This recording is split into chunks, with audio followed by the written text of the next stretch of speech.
Hey everyone, welcome back to the channel. I'm Michael and the channel name of course is PokeOz. If you're new here, we talk all things Pokemon card investing and we also do a fair bit of market analysis and news when it comes to the Pokemon TCG. So welcome if this is your first time watching. If you're coming back, thanks heaps for supporting the channel. It's really appreciated. Today's video though, it's all about, and look, this is really an opinion video, so you could agree and you could disagree, and that's perfectly fine if you disagree. Everyone's got their own opinions, but for me, this is the best investment that you could have bought 12 months ago, bar none. Like it is, in my opinion, it is a goated sealed investment, and it's going to continue to be a phenomenal investment leading into the future.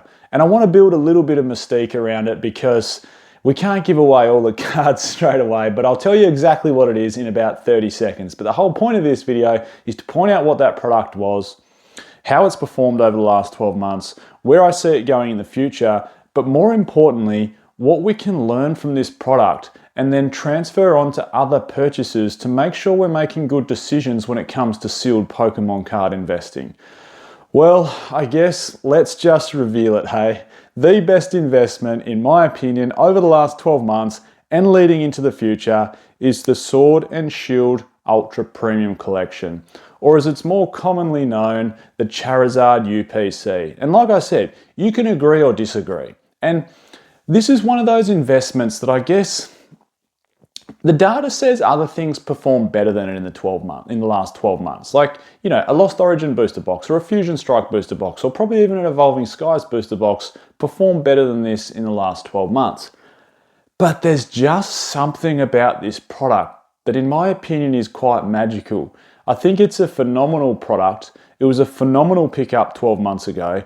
It's still arguably a phenomenal pickup now, and leading into the future, I think it's just going to perform amazingly. So before we talk over some numbers on it, let's just check exactly what you get inside it. So this is a collection of some of the greatest Sword and Shield Pokemon card sets in the form of booster packs that come inside it. So you get 16 booster packs to start off with.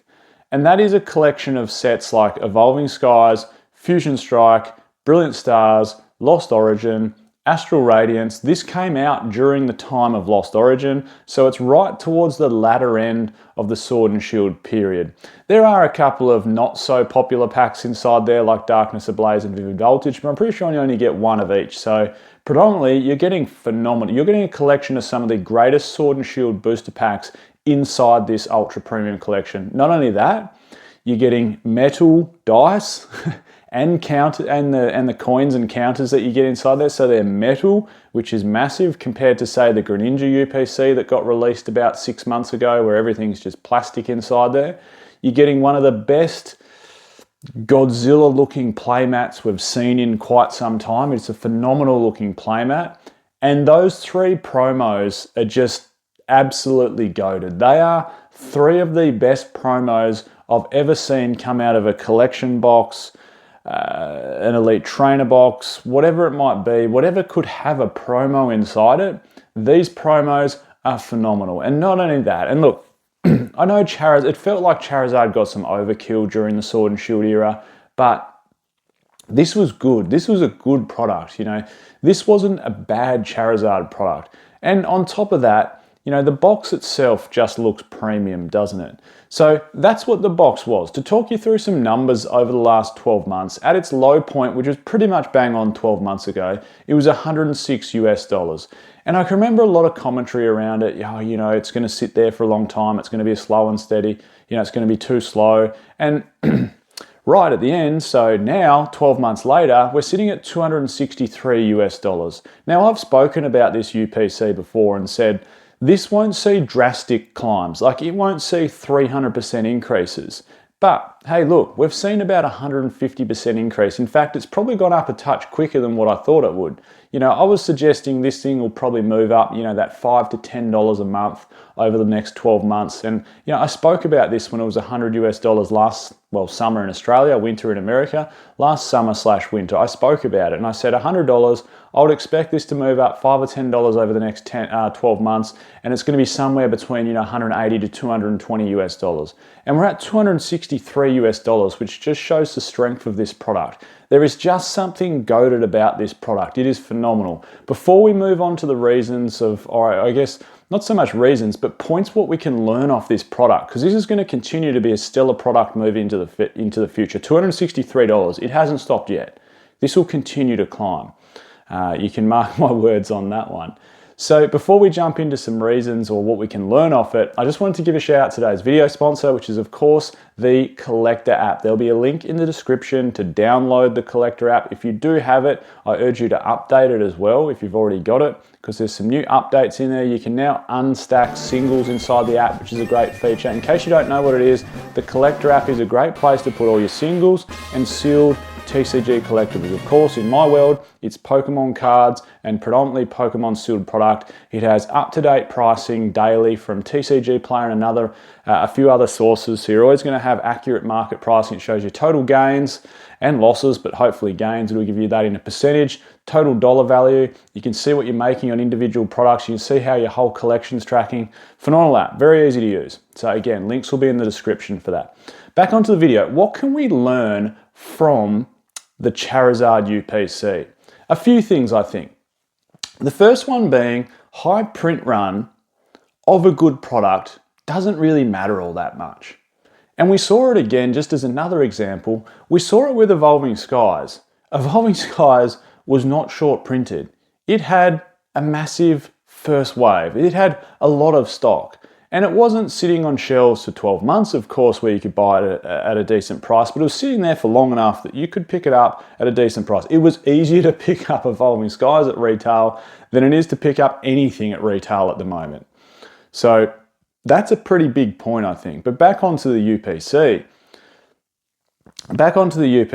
Don't be scared of the high print run. I think that's one thing we can learn off it. If it's a really, really strong product, that you know based on pack selection, promos, etc., a strong product with a big print run, it doesn't matter all that much. The print run will get absorbed very, very quickly, and before we know it, products will start shooting up in price because they're popular. And if you look at that, another way of looking at that is, average TCG daily sales. That's really important. There's an old saying, and this is another point that we can take from it, probably point number 2 as a sealed product. If it's popular new, it's going to be popular secondhand. And we use that saying a lot in the car world. If we're trying to trade a car, for argument's sake, that never sold very well new, what's going to make it sell well secondhand? It's not popular, which means it's going to take a long time to sell secondhand. It's as simple as that.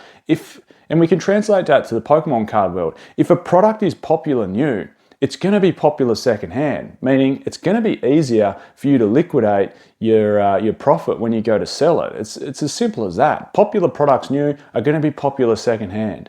Evolving Skies was hugely popular new. It's going to be popular secondhand. Charizard UPC was popular new. It's going to be popular secondhand. Massive amounts of average daily sales on TCG Player, even over the last 12 months, where we're well and truly very deep or getting very deep into Scarlet and Violet era, the Charizard UPC was still averaging nearly 50 daily sales on TCG Player. On that alone, let alone, this isn't including eBay or any other place on the internet or in person where you could buy Charizard UPCs. Nearly 50 daily sales on average is very, very strong for a product that's starting to get on a tiny bit. It's not fresh, fresh off the shelves, so to speak. So that's point number 2. Point number 3, and I touched on this a little bit, what we can take out of it when it comes to collecting a sealed product, whether it's a collection box or an ultra premium collection, is how important the promos are. If it's got weak promos, it's probably not going to perform as well as one that's got strong promos. It's as simple as that. And the comparison I'd like to make, and I've used it before, is that Greninja UPC that was released 3 to 6 months ago, whenever it was, compared to this Charizard UPC. That Greninja UPC has no good promos inside it at all. Like, none. And I'm not here to rubbish the Greninja UPC. I'm here to talk up the Charizard UPC. But look at the promos inside that Charizard UPC. All 3 of them are phenomenal. The V, the VMAX, and the V-Star. They're all very, very good looking promos. I love how the V-Star ties in with the Mewtwo artwork from Crown Zenith. I love how we have Charizard sleeping in his natural environment. And then I love how we have that angry VMAX almost looking like Godzilla there. There's just 3 phenomenal promos. Compare those to the Greninja one, where you've just got regular EXs that you even pull them out of a pack and you're just like, oh, it's just a regular EX. Not too stoked about that. Whereas you pull an alt art, which all 3 of the Charizard promos were, they're all alt arts. You pull one of those out of any pack during Sword and Shield era, and you're absolutely over the moon for pulling an alt art. We all know how hard they were to get. So getting 3 of them guaranteed in a UPC is just tick, tick, tick. Probably the 4th point I want to make is, quality matters. When you're looking at a sealed product, quality does really matter. And this is a quality product. The other thing, speaking of the product itself, it's not too big. It's nowhere near as big as the 151 UPC, and it's pretty much bang on the same size as the 25th anniversary, that ultra premium collection that we saw from the 25th. This is quality. The box itself is quality. The way it opens and presents itself is quality. The fact that we're getting, good packaging, metal dice inside there, good promos, one hell of a cool looking playmat, the best selection of, Sword and Shield packs. It's just, there's so many ticks inside there when it comes to quality. They really thought about this, and they really thought about the words, ultra premium.